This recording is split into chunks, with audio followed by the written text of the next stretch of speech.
What is up, everyone? Welcome back to another video today, and in this video we have another massive Sioux Falls Regional Airport update for you guys.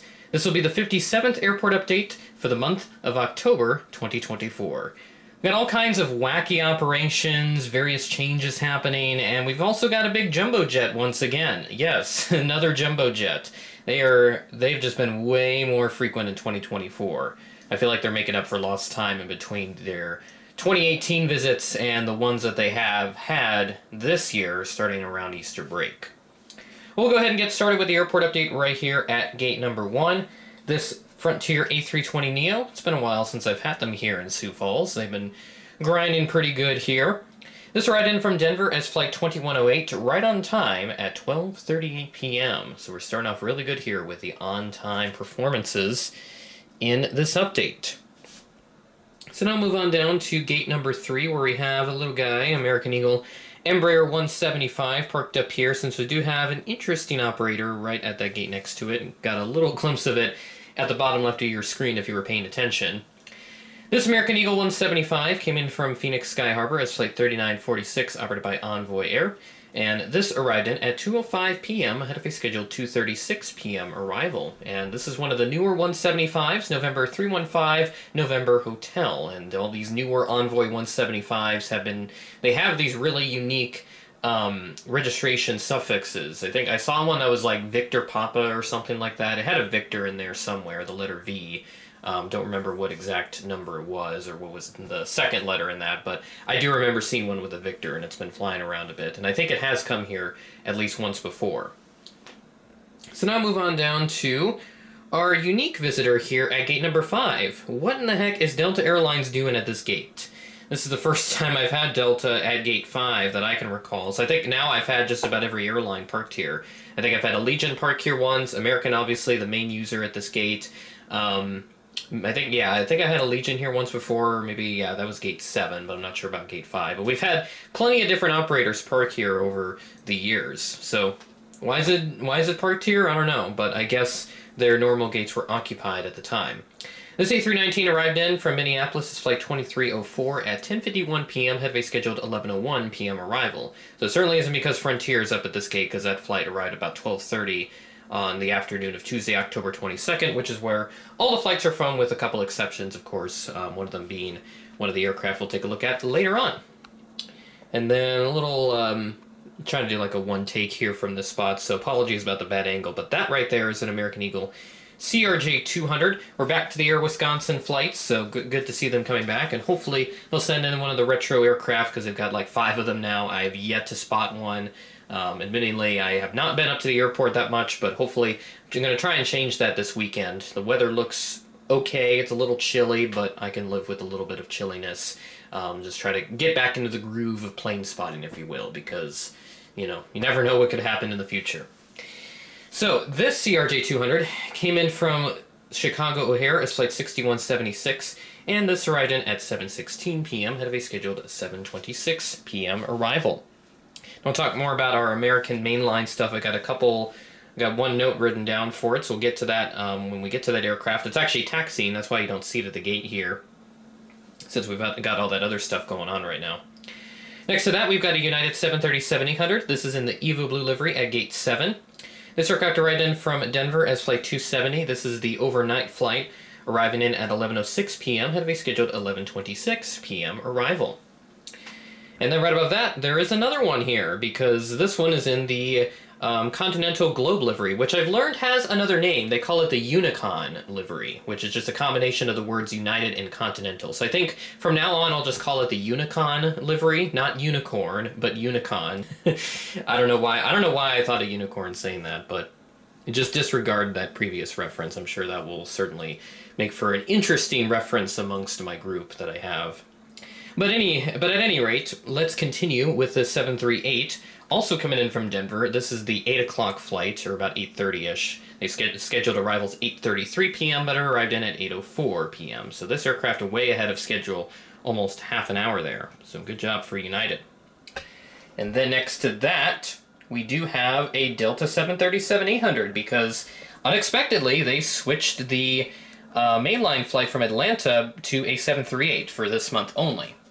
So this arrived in from Atlanta as Flight 2615 at 10:38 p.m. ahead of a scheduled 10:49 p.m. arrival.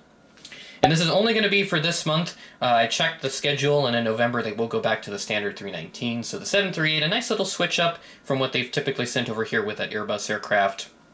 It's a nice to get the Airbuses back in here, and hopefully they'll send the 717 this winter. That would be awesome. That's all the aircraft we have at the terminal.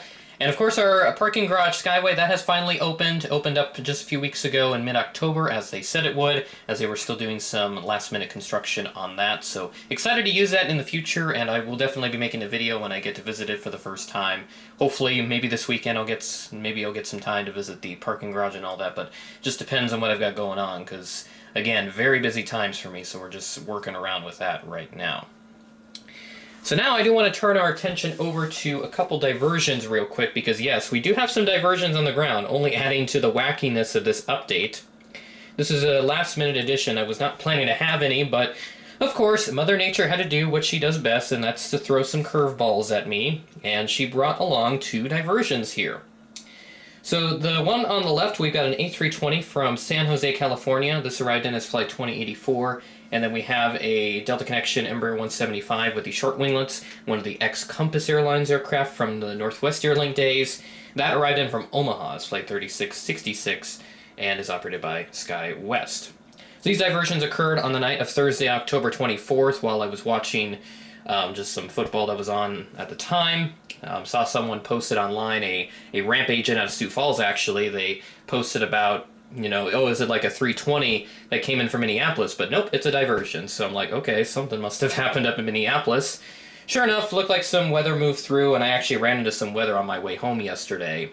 Quite a bit of heavy rain, but thankfully not enough to deter me from getting home yesterday so that I could at least get this video done.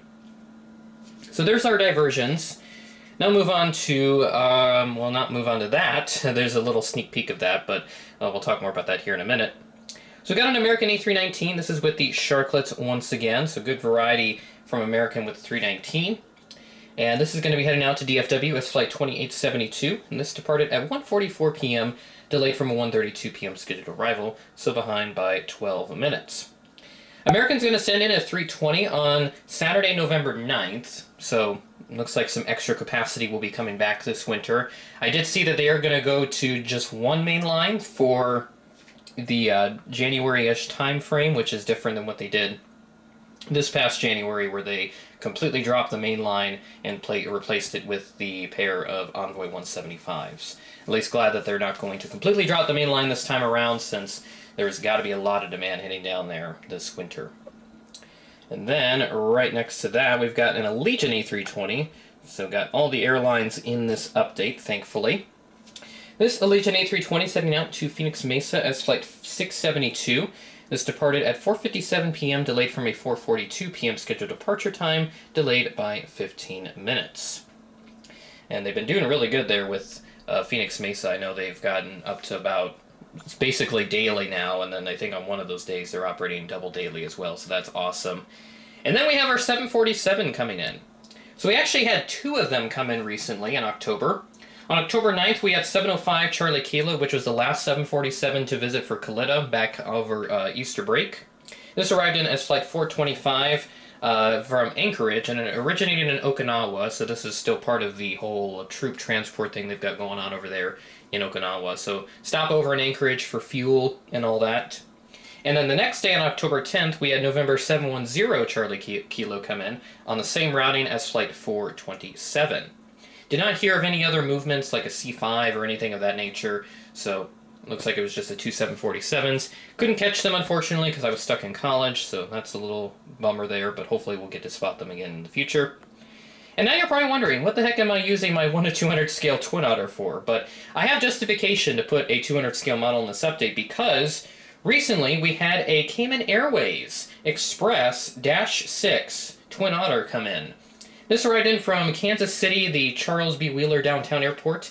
Arrived in as call sign Victor Papa Charlie X-Ray Bravo, which is the aircraft's registration, right on time at 3:43 p.m. So it took quite the long routing to get all the way up here. So it originated from Georgetown, which is in the Grand Cayman Islands. That's where the aircraft is more than likely based out of. It looks like they fly between like Yeah, like little Cayman Brack. That's really about it, that all I see.